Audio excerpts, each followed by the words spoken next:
Episode 11, The Gift of Letting Go. Welcome to Reviving Your Soul, where Christians are finding the courage to embrace their faith in all aspects of their lives so they can stop being bored or overwhelmed and begin to live the life in fulfillment and in peace that God created them for. I'm your host, Vanna Johnson. Let's get started. We all have challenges in our lives. Some happen on a daily or weekly basis, and we barely notice them. Others are times that were so painful we didn't know if we would survive. Some of those trials happen in a moment, and we spend the rest of our lives putting the pieces back together. And other trials can carry through several seasons of our lives. Sometimes we get past them, and sometimes we don't. Sometimes we wear the scars from those trials for the rest of our lives, and other times the wounds heal to the degree you would never, ever know there was one. Some people share their stories freely, and others hold theirs in. I believe our stories, our lives, happen so that we can help others navigate similar paths.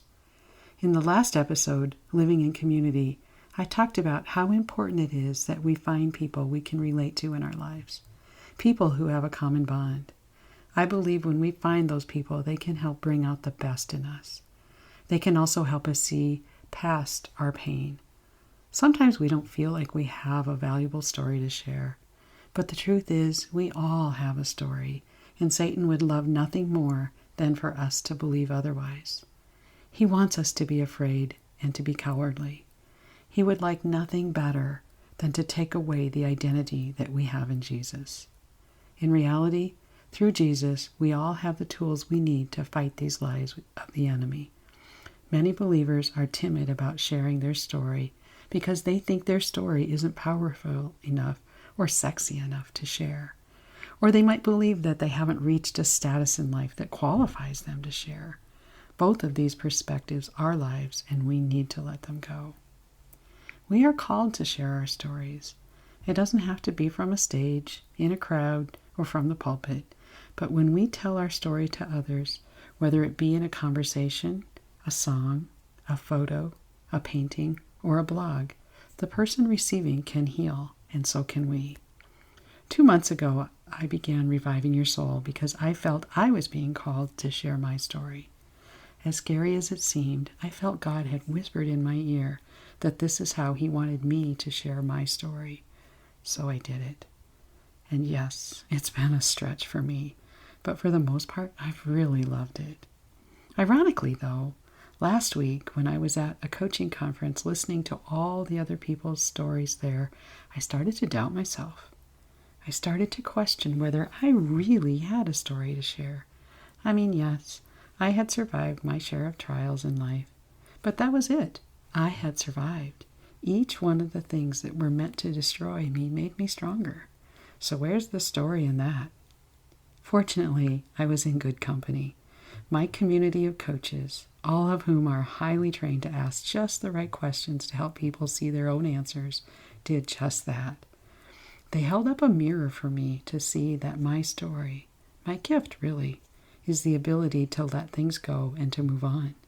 They helped me to see that I need to share that gift. I laugh now when I think about how many times when we were visiting over several days, I would say something about my life, just in conversation, and they would respond with, "Yeah, it's really too bad you don't have a story."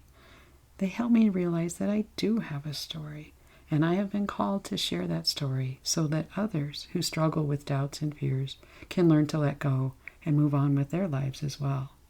To help those who have setbacks in life but want more, who have opportunities to have a better life but are afraid to take action.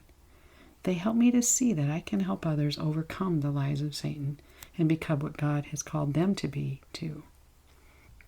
I consider it to be no small coincidence that as I was formulating this podcast episode, I came across the July 29th devotion from Shauna Niequist's devotion called Savor, and it's all about telling your story.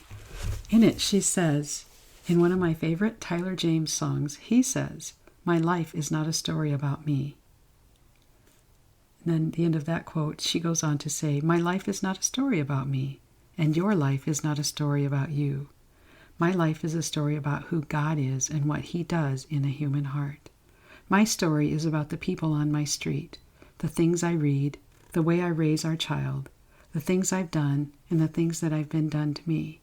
A story is never about one person. It has a full cast of characters, connected by blood or love or jealousy. Tell your story.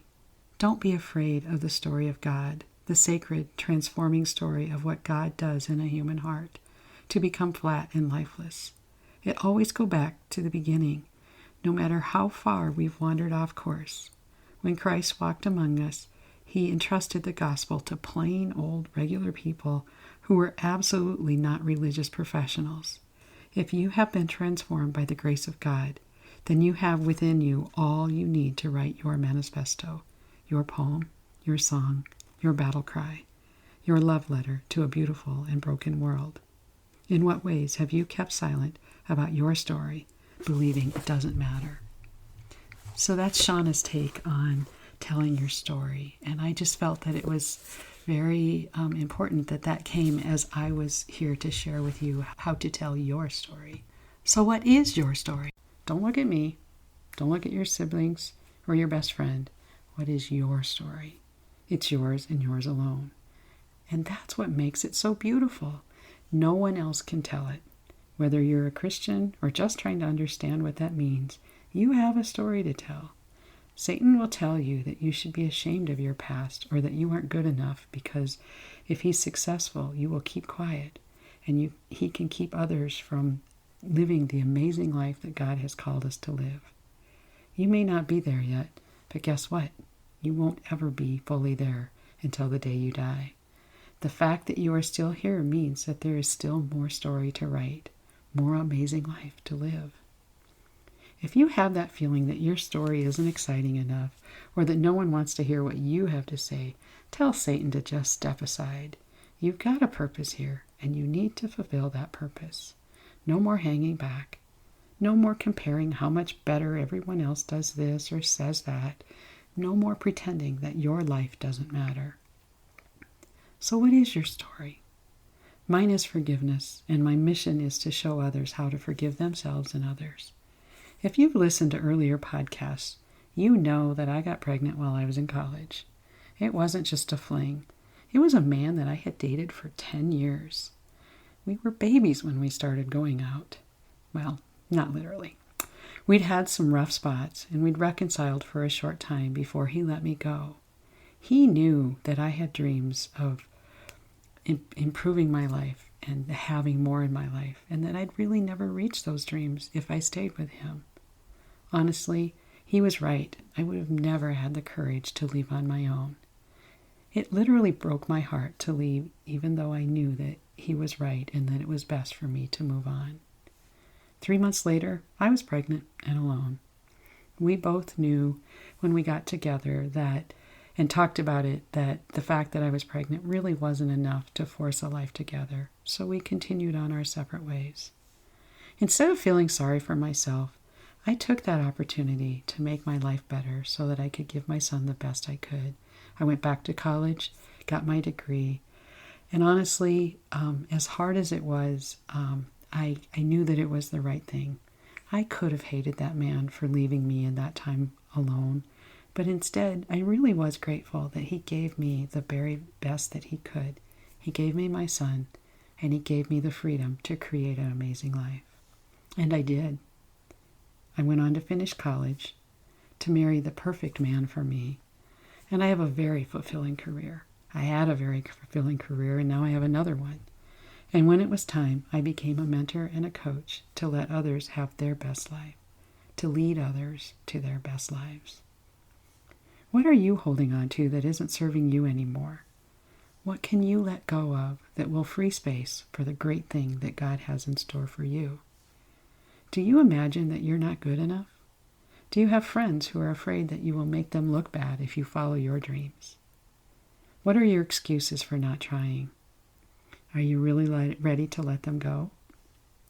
If so, who in your life is holding up the mirror to reflect the truth back to you?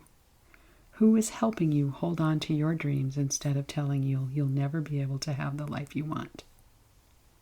I encourage you to surround yourself with people who believe in your power, not the ones who are afraid of it.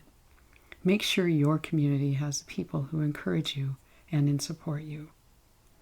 I encourage you to forgive yourself for your past, to let go of the idea that you made mistakes and embrace the idea that everyone and everything happened for a reason. There are seasons for everything.